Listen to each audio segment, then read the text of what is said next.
Hey, what's up guys? Today I'm back with a new video, just catching up with CHH lately this past summer.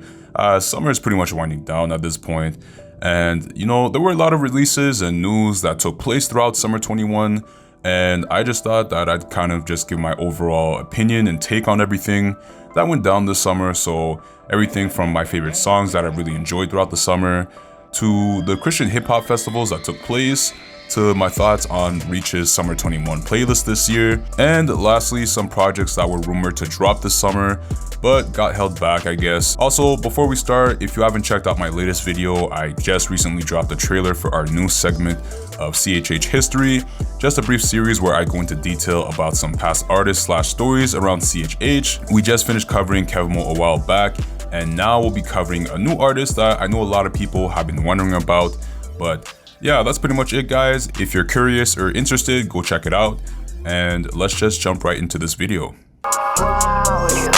Yeah, hey, look, pop like pistol. Do you see this clear like crystal? Too fast like I hopped out the whip.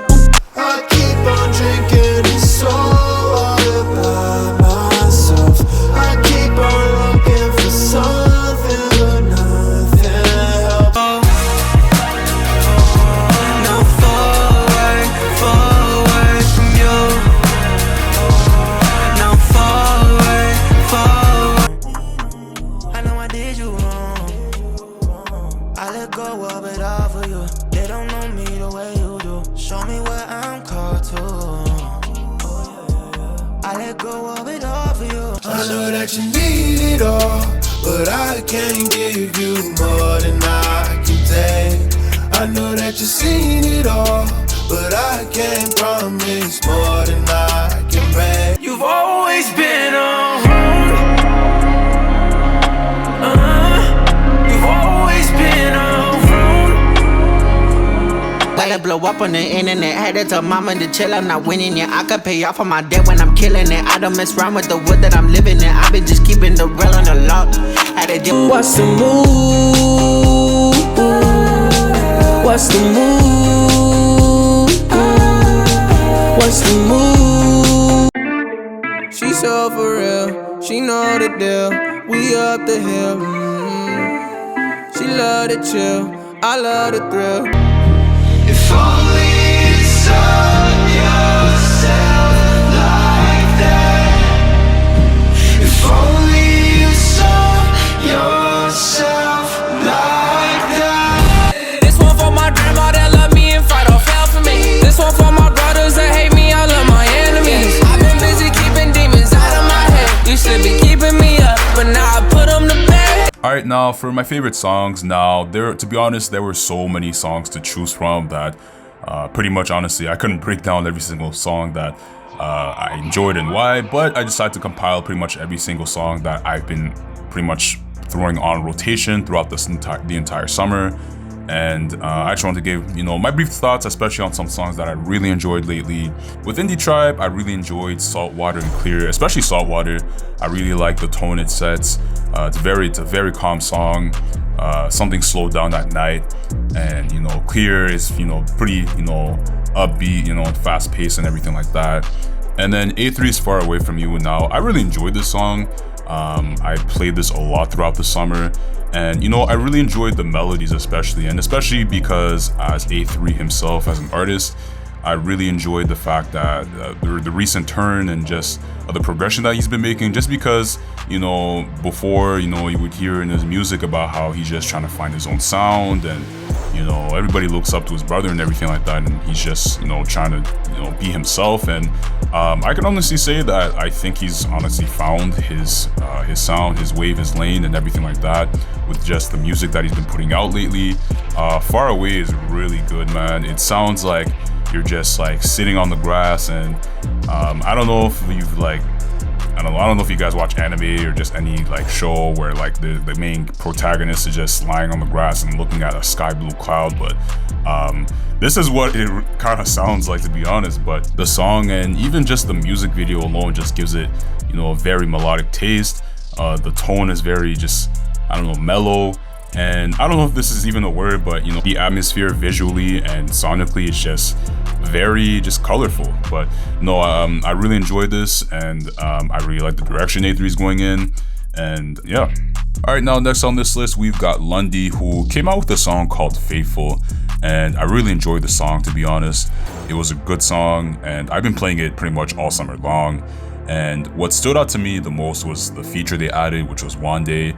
And I think it was really the right fit with the direction they were trying to go with the song, and just her vocals pretty much fit in perfectly for this song. And I don't know if anybody else could have done a better job, but she really killed her part. She really killed her verse, and I really like this song. It was really dope. It's definitely a great summer song, something you can just play along to at night, you know, in the campfire, or just like, you know, just to vibe out to, really. But yeah, overall, I just really like this. And then we got Praise with 350, DJ Michael V, and man, listen, I hope the third guy is not watching this right now, because I'm about to butcher his name so badly. MVKJ, MVKJ. I'm sorry, I'm not too sure, but y'all know who he is. But he was featured in the song as well, and you know, I really was high on this song. I really enjoyed it. You know, there were like snippets months ago that came out, and a lot of people were rocking with it. And when they came out, you know, I really enjoyed this. And not to compare it to Peter Pan, which also came out, I think, around the same time, or probably just a few weeks apart. But you know, when Peter Pan came out, I was high on it just because, you know, everybody was promoting it, and there were like 4 artists on the song. But when it came out and I found out like how short it was, I think it was like a minute and a half, I was kind of like I don't know if I'm rocking with it like that. But you know, when Praise came out, I was for sure, you know, rocking with this more.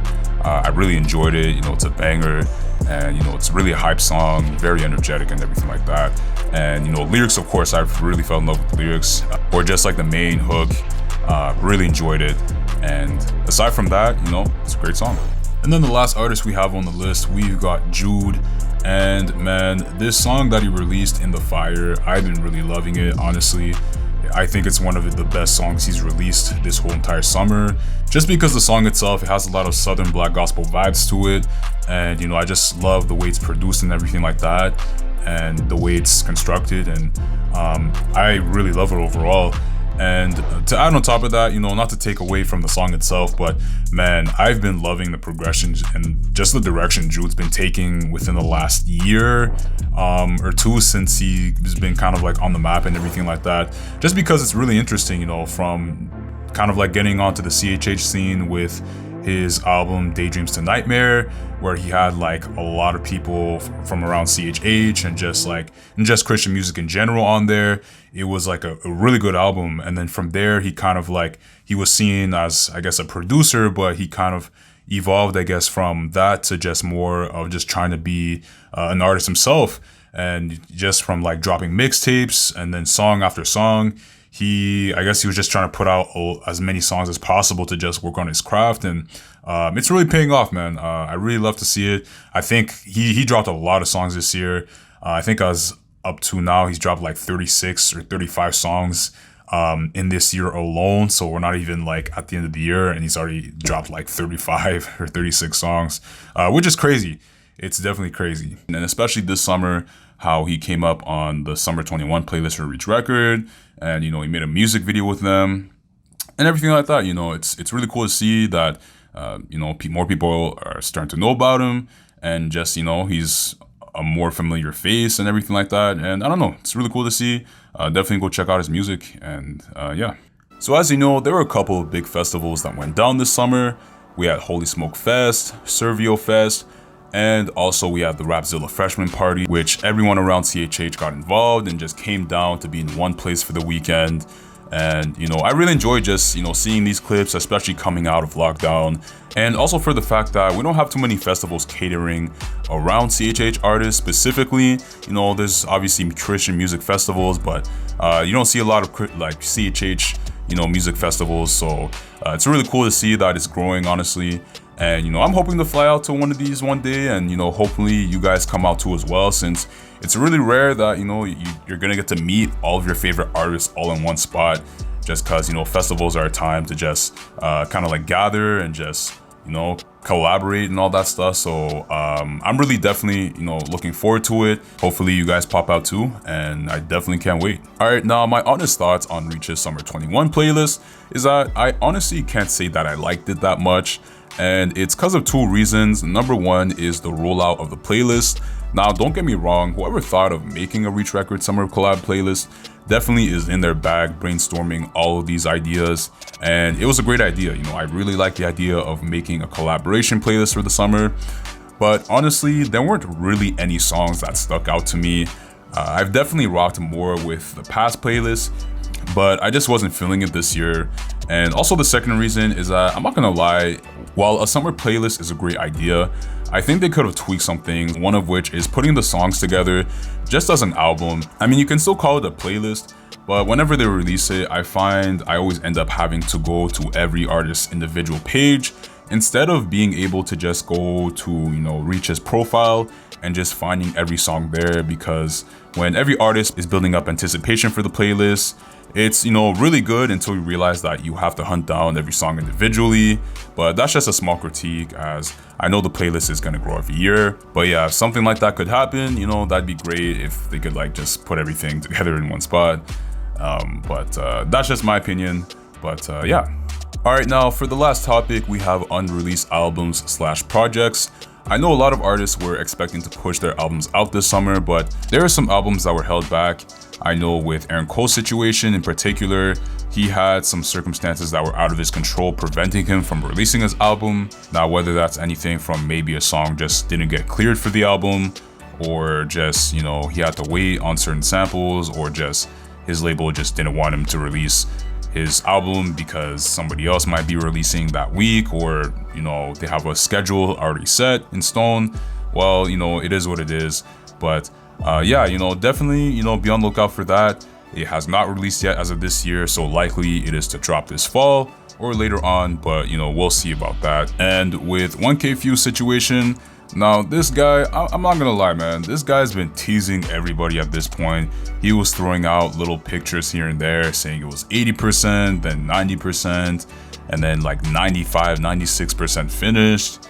And then I think recently he dropped a Trippie Redd freestyle, but if you watch the video, pretty much the whole screen is album loading. I don't know what he's doing at this point. I feel like he's kind of just trolling people. I don't know. I'm just playing. I'm pretty sure he's in the same situation as Aaron Cole right now. Maybe the label just doesn't want him to release the album yet, and just with the timing and everything, they just want to get it right. And just because, as you guys know, you can't just release a project on the label without their permission. You just can't release it whenever you feel like it. They may have dates lined up for other people just because they want to hit their projected numbers and everything like that. Because, on the side, it is a business, even though we're talking about CHH and everything like that. A record label is a record label. They're trying to produce numbers. They're trying to hit targets and everything like that. But yeah, I would expect an album to drop this fall as well. Just because he didn't drop it in the first half of the year, so we'll see about that. But yeah, then to briefly touch on this, What Up RG is finally giving us signs of life. He is breathing, and this new Hollywood album is breathing, and it is on the way, folks. And I couldn't be happier, just because it's been a while since we've heard RG dropped. He's definitely been dropping projects, and I think this year he was being featured in songs on the side here and there. And with this project on the way, I couldn't be happier. I mean, I thought this man was gonna pull a Kanye or a Drake or something like that, and just kind of push it back. But it's finally on the way, and he's getting himself right, just getting his mind right, and just in album mode, really. Making an album is not easy. It's kind of something you gotta want to do yourself, and you got to be in the right state of mind and everything like that, and once you're ready to go, you just go. But yeah, I'm really happy to see this, and I just really can't wait. And yeah. And then lastly, we have 350. He had an album that he said he was expecting to drop this summer a while back. This was on the Not So Christian podcast, probably sometime around January or February, as it was apparently near finished, but we have yet to hear anything. So My guess is that we might just have to wait till this fall, which I'm not even mad at. You know, I love when artists take their time trying to perfect their work. But yeah, guys, that's pretty much it. So, you know, let me know, what are your own thoughts below? What kind of songs were you guys bumping this summer? And what do you guys yourselves make of Summer 21? Did it reach your expectations? Were you guys satisfied? Or, you know, could have taken a different turn and whatnot? Let me know below in the comments, and I'm out. God bless.